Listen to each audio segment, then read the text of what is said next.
La Academia Nacional del Folclore presenta ANFTV, donde podrá disfrutar de todo el contenido audiovisual que estamos preparando para usted.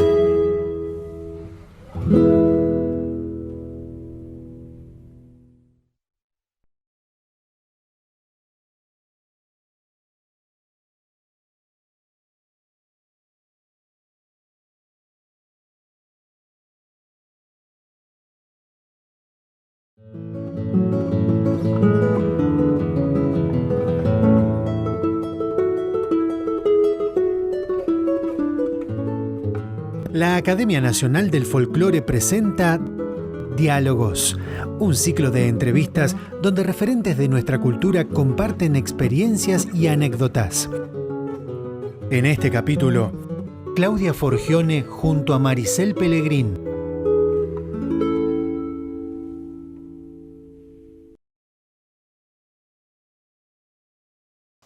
Bienvenidos a Diálogos de la Academia Nacional del Folclore, una forma de salir en momentos de cuarentena, de aislamiento. La actividad de la cultura tradicional argentina es muy importante y es muy vívida como para dejarla entre cuatro paredes. Hoy presentamos a dos grandes académicas de nuestra institución, la doctora Claudia Forgione, la doctora Maricel Pellegrín, que nos van a hablar, nada más y nada menos, dentro de las bellísimas artesanías de toda la República Argentina, de los tejidos. Niñas, les paso la palabra. Muchas gracias, Carlos. Buenas tardes, muchas gracias. Realmente, la antropología siempre se plantea inquietudes, Claudia, y estarás de acuerdo. Preguntas. Podríamos decir que la primera pregunta es ¿por qué vamos hoy a hablar del tejido y especialmente del tejido andino? ¿No? Bueno, todos sabemos, creo que no hace falta estar en nuestro oficio de antropólogas para saber lo valioso que son los tejidos de los Andes, que además han sido ya muy estudiados, especialmente en Perú y en Bolivia, donde hay especialistas de gran nota verdaderamente, como la doctora Arnold, como la doctora Fischer, que entre otros, que no voy a hacer más nombres porque sería muy largo, pero realmente como pioneras en este tema del tejido. Y tan atrayente, porque además lo encontramos a nivel arqueológico prehispánico. Y esto realmente es quizá el punto trascendental, interesante, singular, porque aún hoy, después de tantos siglos, después de haber, vivido la conquista y la colonización de pueblos totalmente extraamericanos, sin embargo, siguen vigentes, ¿no? Y esto es quizá la prueba de la fuerza que tienen ciertas tradiciones, y la pregunta es, ¿por qué esta tradición del tejido sigue prácticamente incólume? Realmente es una inquietud que hemos tenido desde hace bastante tiempo, y fíjate vos que en Inca Cueva, este sitio arqueológico de Jujuy, hay textiles que se han datado cronológicamente en 2130 a.C. Es decir, estamos hablando incluso en el territorio argentino de una dimensión temporal muy profunda y muy interesante. Se han encontrado muy pequeños fragmentos de tejido desde el punto de vista arqueológico nuevamente en Santiago del Estero también. Y se ha encontrado el testimonio de lo que significaba el tejido, por ejemplo, en un lugar que no es tan difundido desde el punto de vista de lo que es el resto del área andina, que es un área de transición, que es la Mesopotamia santiagueña. Fíjate vos que con casi 6.000 torteros, es decir, el tortero Muyún es el lugar donde se asienta el uso cuando se hila artesanalmente, es decir, cuando se hila manualmente. Esto da la pauta de que el lugar que ocupaba el tejido en tiempos prehispánicos, como bien lo dijiste vos, era realmente muy singular. Y la calidad de esos tejidos que se pueden ver y se pueden exponer en tantos lugares como el Pucara de Tilcara, bueno, realmente es fantástica. Y ¿para qué servían los tejidos? ¿Qué función tenían los tejidos que se encuentran a nivel arqueológico? Los tejidos, como en la actualidad, desde el nacimiento a la muerte, están en uso, digamos, y el hombre lo va modificando su uso, mejor dicho, de acuerdo a estas circunstancias. Aún hoy observamos que en algunos lugares de la Puna todavía se hacía hasta hace pocos años la mortaja. Digamos que se tejía cuando la persona moría, los vecinos, los parientes, no la familia directa, porque hay una interdicción en este sentido, de que no trabajen, no hagan nada durante estas horas que se vela a la persona, que es muy, muy cercana, como un hermano, un esposo, un hijo. Pero sí la comunidad se apresta a hacer la mortaja, a hacer el famoso cordón, digo famoso por toda la implicancia ritual que también tiene el cordón que llevará este muerto, ¿no? Y de manera que tiene absolutamente toda la vida. El poncho que se lleva en el carnaval, el poncho que identifica a la persona más pobre y menos pobre. Yo recuerdo una anécdota muy hermosa. Uno de mis profesores en la facultad, el doctor Miguel Ángel con H, como él decía, Ángel no con A sino con H, Ángel González, fallecido lamentablemente joven hace ya muchos años, estábamos en Huella, en la quebrada de Humahuaca, pasando un carnaval. Y mientras yo quedaba en la zona más baja de Huella, él subió a otra parte para hacer un relevamiento más extensivo durante esos tiempos, ese lapso. Y él llevaba un poncho de vicuña muy antiguo, que había sido de su papá y bastante raído realmente, pero era su poncho muy estimado. Bueno, de cuenta que la gente, cuando empezó a notar que tenía ese poncho de vicuña, dijo, este señor es muy poderoso. Y Miguel Ángel era un profesor concertista, además, excelente persona, pero una persona de clase media como cualquiera de nosotros, y se moría de risa, porque cómo le explicaba a estas personas. De hecho lo hizo, que el poncho era de su padre, pero todavía esto acrecentaba más el prestigio de que era un hombre realmente muy encumbrado económicamente debido a su poncho de vicuña, ¿no? Vos sabés que lo que estás comentando, si pensamos en lo que fue ese imperio incaico, el horizonte incaico, lo que era el cumbi, que era un tejido muy preciado, que solo podía usar el inca y su entorno familiar más directo, era solo tejido por mujeres muy generalmente doncellas, y era en vicuña, era la fibra de vicuña, la única que daba el estatus social justamente, que adscribía como una persona relevante al inca y a su familia. Y para el resto de las comunidades incas solo podían usar telas más rústicas que se hacían generalmente, en otras fibras, por ejemplo la de llama o la de alpaca, que no eran tan prestigiosas y consideradas tan valiosas como la de vicuña. Así que también marcaba lo que vos decís, el estatus, el rol que ocupaba según los textiles que usaba. Esto también, como bien lo hiciste notar vos, cuando se despedía a un difunto, según todo ese ajuar fúnebre que lo envolvía y lo protegía para ese otro mundo al que tenía que llegar, al que tenía que territorializarse, justamente de acuerdo a la calidad, el diseño, las tinturas que se habían usado para los textiles, indicaba el prestigio que ocupaba esa persona en vida. Así que fíjate la importancia que tenía el textil y que sigue teniendo, porque en el área andina, vos sabés que en los rituales, en casi todos, están presentes los textiles, ¿no es así? Así es.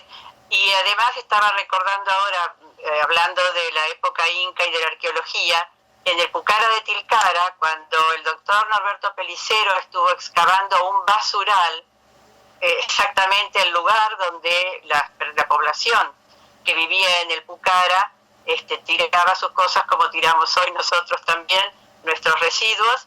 Y bueno, en ese basural se encontraron pero cantidad de restos de tejido, muy pequeñas muestras, claro, ya realmente tejidos que no podían ser utilizados, y que más o menos están datados entre el 800 y el 1200 de nuestra era, y que fueron estudiados al microscopio cada una de estas muestras.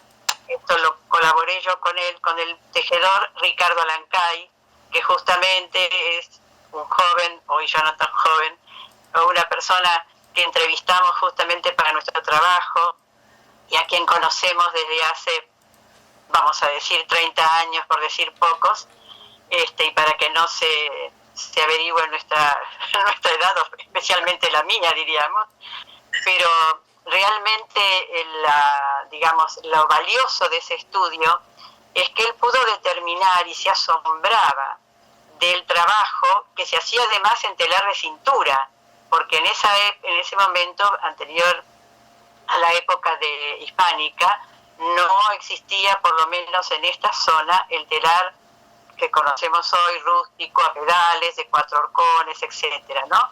Eran telares de cintura aún para hacer obras magníficas y muy grandes, ¿no?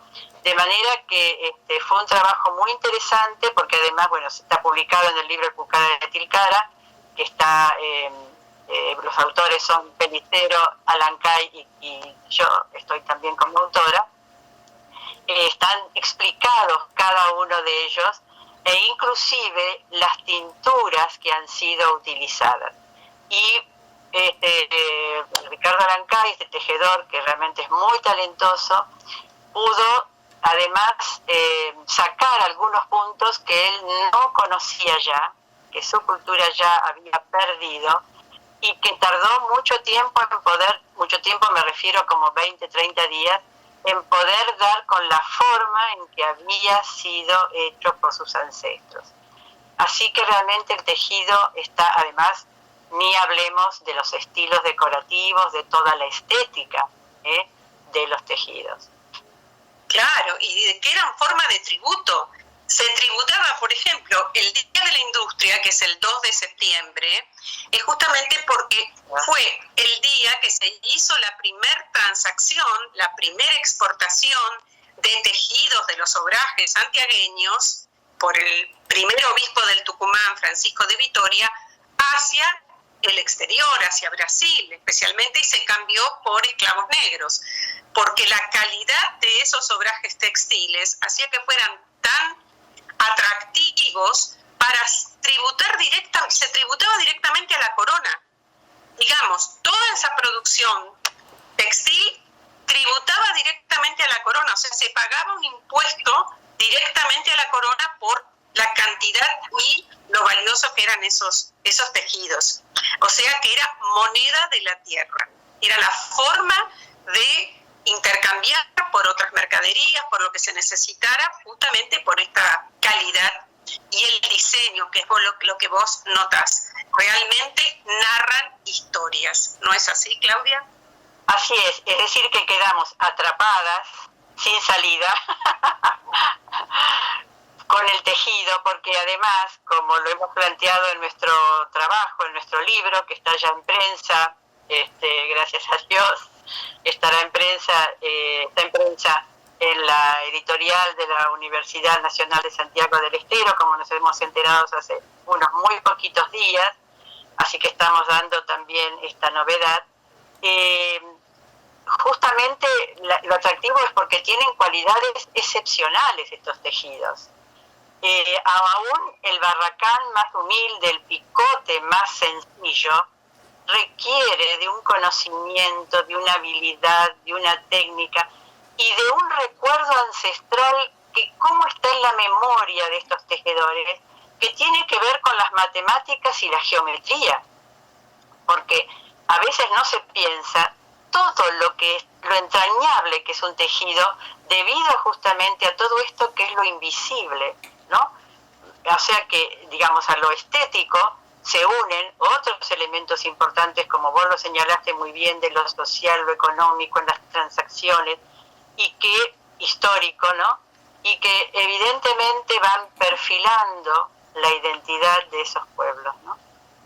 Exactamente. Y lo hemos notado también en la construcción de la casa, en cómo se trabaja el techo de una casa, cuando hablan de payar, que hablan de guayar, justamente cómo se van entrelazando esos haces y se van embarrando, tienen que ver justamente con vocabulario que también se usa para el tejido y que se le asigna al telar. Es decir, cómo está relacionado toda esa cosmovisión andina y cómo es sustancial todo ese proceso largo y laborioso que es realizar un textil, porque uno ve la pieza y no se imagina todo lo que hay detrás de esa pieza.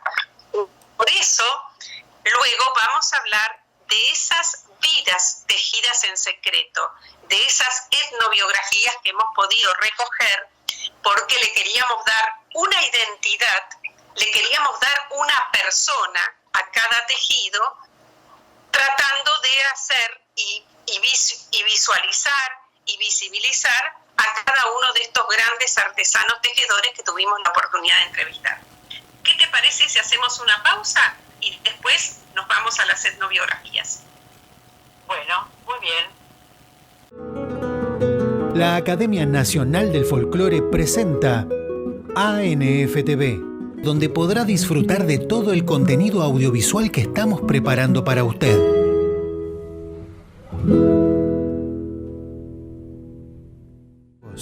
Recuerde que podrá volver a ver este capítulo, como también todos los anteriores, en nuestro canal de YouTube. Encontrará toda la información en nuestra web www.academianacionaldelfolclore.org.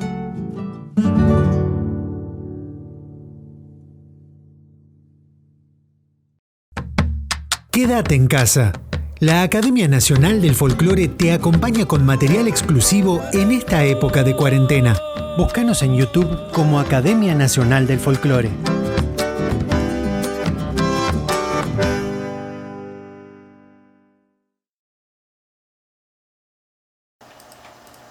Se aprende de solo mirar, ¿no es así? Sí, esa es una frase que hemos escuchado siempre, desde hace mucho. Creo que mi primera incursión en el campo, cuando todavía no estaba recibida de antropóloga, allá por 1964, me llamó tanto la atención en ese lugar lejano que era en ese momento. Ahora hay un camino para poder ir con auto, Caspalá, en el departamento Valle Grande, en la provincia de Jujuy, en ese norte argentino tan querido por nosotras. Y me acuerdo que había una joven trabajando y tejiendo en el telar, y le digo, ¿cómo aprendiste? Estaba haciendo algo realmente muy lindo con la trama. Y me dice, de solo mirar. Yo le digo, ¿cómo de solo mirar? Sí, dice, porque mi abuelita tejía y a mí me gustaba cuando era chica, y entonces me acercaba a mirar, y así fui aprendiendo. Y realmente es una respuesta, como vos has visto, que nos dan todavía hoy aún los tejedores más jóvenes, ¿no? ¿Te acordás, por ejemplo, Asunción? Sí, claro que sí. No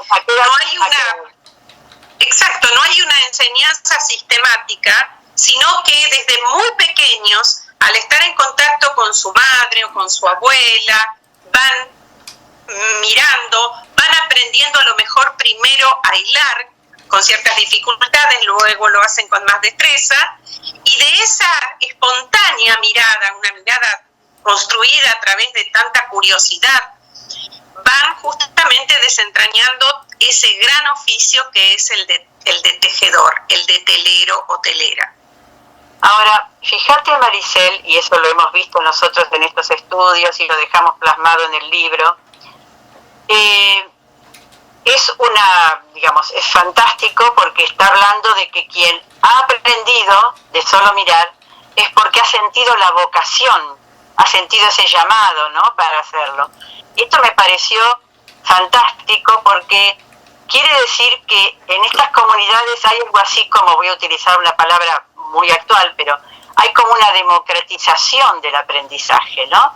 Digamos, aprende aquel que nota que no solo que le gusta, sino que va a tener la habilidad, evidentemente, o se siente con ese talento para poder asumirla. Y esto me parece fantástico, ¿no?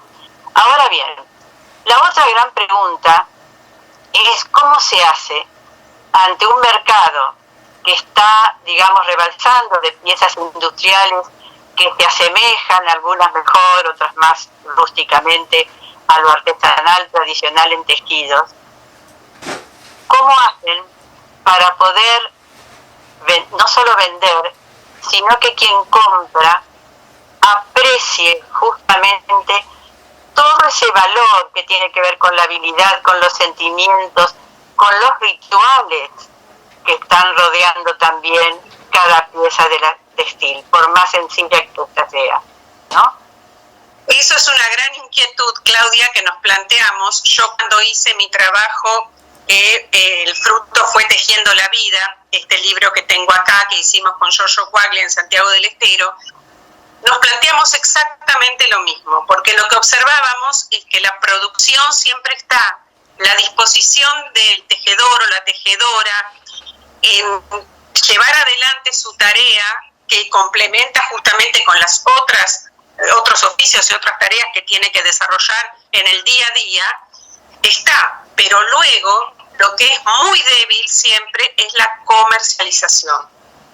De alguna manera creemos que hay que hacer hincapié en eso, en otorgarle un valor para que esa pieza en el mercado sea realmente valorada como un verdadero patrimonio y entonces no compita injustamente con piezas industrializadas que vienen a veces y ingresan al territorio argentino en forma ilegal, que indudablemente tienen un precio muchísimo menor, porque pensemos que a veces un poncho lleva un mes de trabajo para el artesano, desde criar sus animales, desde hilarlo manualmente al hilo, desde ir al campo, al monte y recolectar las plantas tintorias o las sustancias que van a emplear para teñir, hacer la tintura, luego madejar o billar, el diseño, que también es absolutamente una pieza única, creación absoluta de este gran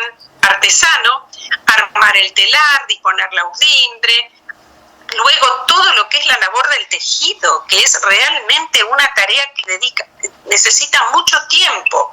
Entonces, todo eso hace que no se pueda competir, como bien decís, con todo aquello que no es artesanal.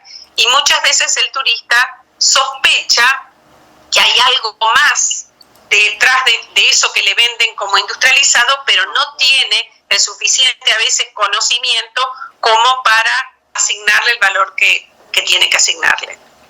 De forma que tendríamos que pensar, porque además recuerdo que cuando hemos hablado con los artesanos, inclusive los más jóvenes, lo consideran verdaderamente un patrimonio cultural ellos, y por eso dicen que siguen haciéndolo. Y también muchos de ellos no solo adecuándose a los nuevos tiempos, sino formándose. Recordamos que algunos han viajado, han hecho pasantías por su propia cuenta, porque alguien los alentó y les dio una pequeña beca, lo que fuese. O sea que hay también en estos jóvenes que aprendieron de solo mirar un interés por perfeccionarse, por capacitarse, y esto también tiene un costo, porque tienen que movilizarse, a veces tienen apoyo logístico, a veces no lo tienen. De manera que esto tiene que ser también un tema educativo. En la educación tiene que estar esto. Más aún, cuando mencionamos hace un rato lo de las matemáticas y las geometrías aplicadas al tejido, yo no sé cómo la aplican realmente, pero es algo fantástico, natural, espontáneo, ¿no? Porque no están ellos planteándose que es un tema matemático o geométrico, pero verdaderamente está.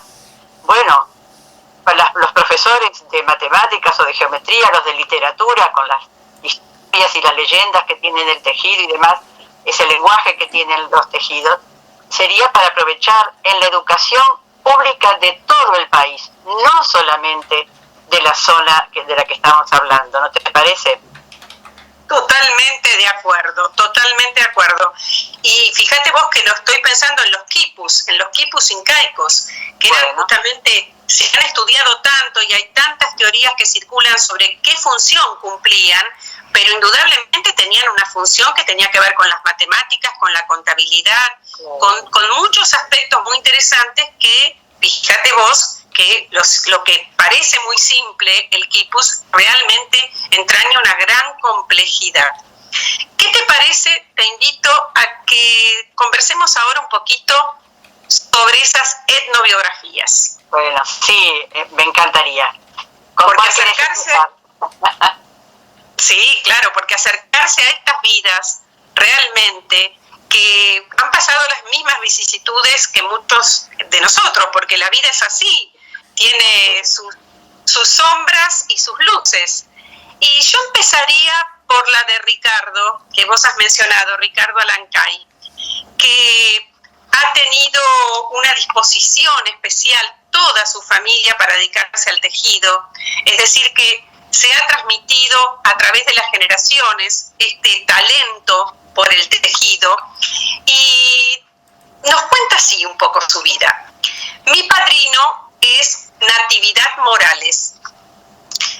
Él, el Michuj Charrupto, quiero aclarar que es esta palabra extraña, que también se le dice simbiada, y que, o rutichico también, es un ritual de tránsito que más o menos entre los 6, 7 u 8 años tienen que atravesar los niños y las niñas en el área andina, y que tiene que ver justamente con la adscripción plena de esos niños a otra etapa de su vida. Para lo cual se le hacen una serie de trencitas, y luego cada uno de los presentes, empezando por sus padrinos, sabemos que el compadrazgo en el área andina es realmente una institución de muchísimo prestigio, son los que están encargados de cortarle una de las trencitas y hacerle algún obsequio. Él dice así: el Michuj Charrupto, en lugar de regalarme lo que es más tradicional, un cabrito, un poncho, ofreció entregarme 2 obradores, peine y lisos para que teja. Yo tenía 1 año y este gesto resultaría premonitorio. ¿Cómo es un día en mi vida? Me levanto a las 6 de la mañana. Lo primero que hago, según me enseñaron mis abuelos, pienso en lo que he soñado, porque los sueños nos dan ciertos datos, especialmente si son recurrentes. Pienso en lo soñado esa noche, si son buenos, para que se cumplan y no se mezclen con lo del día que comienza. Luego agarro un vaso de agua y le pongo un poco de sal, me enjuago la boca y hago gárgaras y la tiro. Sal es lo esencial, le da sabor a la vida. Es una cosa más sana que la pasta dentífrica. Luego pongo la pava para el mate cocido y me preparo varias botellas con café con leche. Y voy haciendo un montón de cosas. Preparo la lana, voy ovillando, enlisando, voy a urdir cuando está más claro el día y me voy preparando para dar clase. Dejo de tejer cuando tengo que viajar. Al mediodía voy a un comedor o me hago la comida y me tomo un vinito. Hago las compras. En mi taller nunca falta la música. La pobre radio funciona mientras estoy despierto en casa. Me puedo quedar tejiendo hasta las 2 de la madrugada. El telar, si bien me cansa, nunca me aburre. Me preguntan si es un trabajo tejer. Sí. Que me estoy acordando mientras estás leyendo que él dice que el telar es terapéutico. Sí, exactamente. Exactamente, es lo que dice luego, ¿no? Calculo, pienso cómo me va a quedar. Tejer es jugar, transportarme. Y con esto, que continúa, por supuesto, dejo para que vos cuentes alguna de esas riquísimas etnobiografías. Bueno, yo estoy recordando la de Marta, también de Purmamarca, de Marta Valdivieso, que también nos atendió tan gentilmente en su casa. Y hay algo que realmente me sobrecogió cuando lo dijo la primera vez, y dijo: mi ser vive en el telar. Esto es a veces incomprensible para las personas que hacen trabajos que no les interesa, ¿no? Que viven, bueno, que hay que trabajar y hay que vivir, y entonces hay que recibir un sueldo, y se va al trabajo para eso, nada más, para tener un sueldo y hacer el trabajo lo mejor posible. Pero en este caso, y por eso quiero resaltar siempre la importancia de la artesanía y lo poco que se la considera a veces, o lo difícil que es considerarla en su justa medida, porque quien dice mi ser vive en el telar, quiere decir que cuando esa persona no está bien o está angustiada, tiene algún problema como tenemos todos, toda la vida, no puede tejer. Y ella dice, el artesano cuando hace una pieza, lo hace con tanto sentimiento porque está el espíritu de uno, está todo. Por eso cuando yo estoy bien para tejer, tejo. Si estoy tensionada, no, porque el tejido también me saldrá así. Entonces prefiero dejarlo.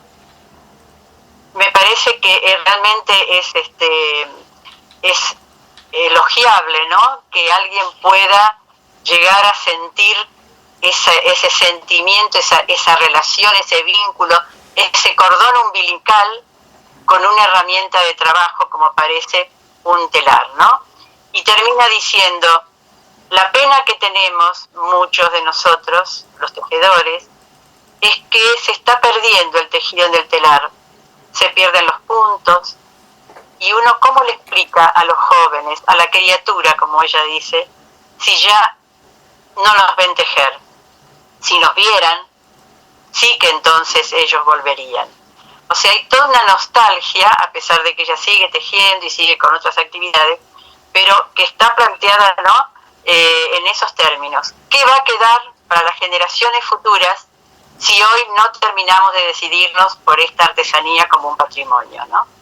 Y vos seguro que tenés todavía una en el bolsillo. Exactamente. O en el telar. Una de los hijos, en este caso la hija Asunción de Ricardo, que también ha seguido el oficio de su padre, así como el resto de la familia también, viene desde varias generaciones de tejedores de origen puneño. Y ella dice que el telar es una persona y por eso le coloca un nombre. Eso se lo enseñó su bisabuela Plácida.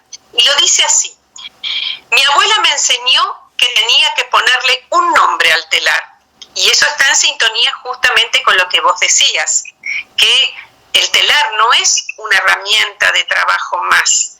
El telar es casi una persona, tiene esa categoría, tiene ese sentimiento para ellos. Por eso es terapéutico también. Y dice así, continúa diciendo, y como yo era la primera mujer que estaba tejiendo, tenía que poner el nombre de un buen tejedor. Y allá en mi pueblo estaba mi abuelo Tito, que era muy buen tejedor, pero muy buen curandero también.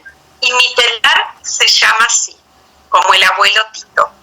Mi telar tiene su nombre. Yo antes de tejer lo hago fumar, lo hago coquear, charlo, y así en todo. Eso me enseñó mi abuela. Es decir, que antes de comenzar cada jornada a tejer, hay que volcar las hojas de coca, con esas hojas de coca luego va a coquear, es decir, va a formar el acullico en su boca, y según cómo vaya soltando el gusto esa coquita, también le va a dar la pauta de cómo va a ser ese día en su labor textil, cómo se va a producir ese diseño que está buscando, si los colores van a ser los que ella estaba realmente tratando de plasmar en su tejido. Y fumar es otra de las, digamos, de los elementos que tienen que estar presentes, coquear y fumar. Y muchas veces, asperjar un poquito de alcohol o alguna bebida a la madre tierra para consagrar ese tejido que se está diseñando. ¿Cuántos secretos que tiene un tejido que a simple vista puede gustarnos o no, pero cuánta complejidad hay detrás de todo esto, ¿no, Claudia?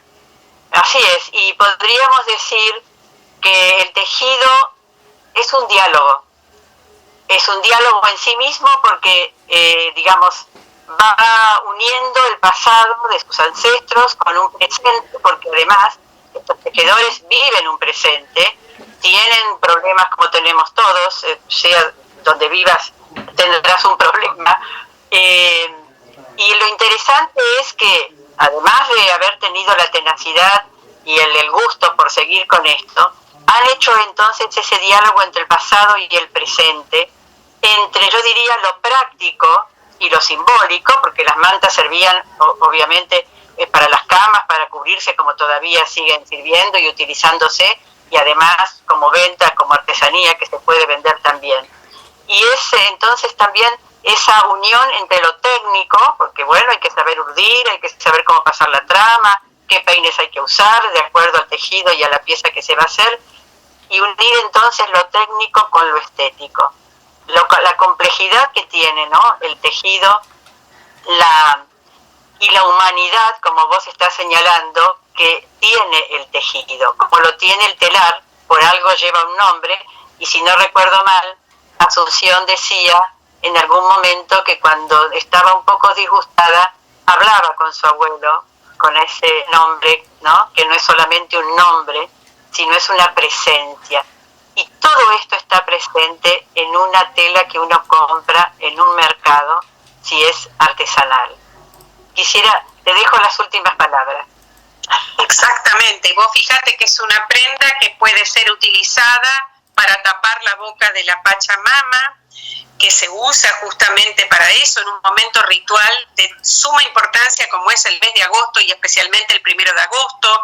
Se usa también un textil para la señalada, para guardar todo aquello que tiene que ver justamente con las hojas de coca, con los cortecitos de las orejitas que se van cortando. Es decir, está presente en todo momento, en todo el ciclo agrario y ritual. Los textiles tienen un lugar protagonista. Y creo que con estas historias lo hemos podido comprobar, y ese diálogo que ella tiene con el telar, que vos también lo indicás, creo que es la síntesis del telar como persona, como un ser vivo, y por eso pueden respetar su actividad, su gran artesanía, y pueden plasmar piezas cada vez más hermosas. Bueno, yo creo que nos resta agradecer a Pregón Criollo por habernos invitado y por haber aceptado que habláramos de este tema que nos es tan caro realmente, y además ojalá alguna de nuestras palabras llegue al corazón de alguien que lo escuche, o de las personas que lo escuchen, y cuando vean realmente una artesanía. Yo tenía una chuspa que casi me olvido de mostrarla, una hermosísima chuspa, muy antigua, que compré en La Puna hace ya muchísimos años, con unos motivos que nos recuerdan las montañas de los Andes, ¿no? Los colores también tienen un significado, no se pone cualquier color, aún en los que son geométricos, están representando el entorno y las vivencias que las personas tienen. De manera que ojalá hayamos penetrado en el corazón de varias personas hablando de la artesanía textil.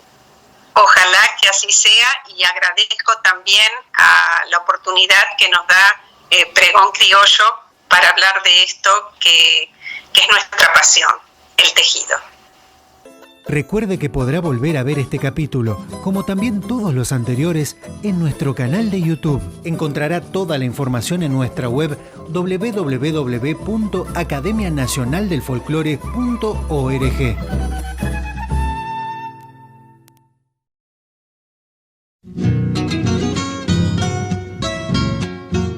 No se vaya. En breve compartimos un nuevo capítulo de Compartiendo Experiencias.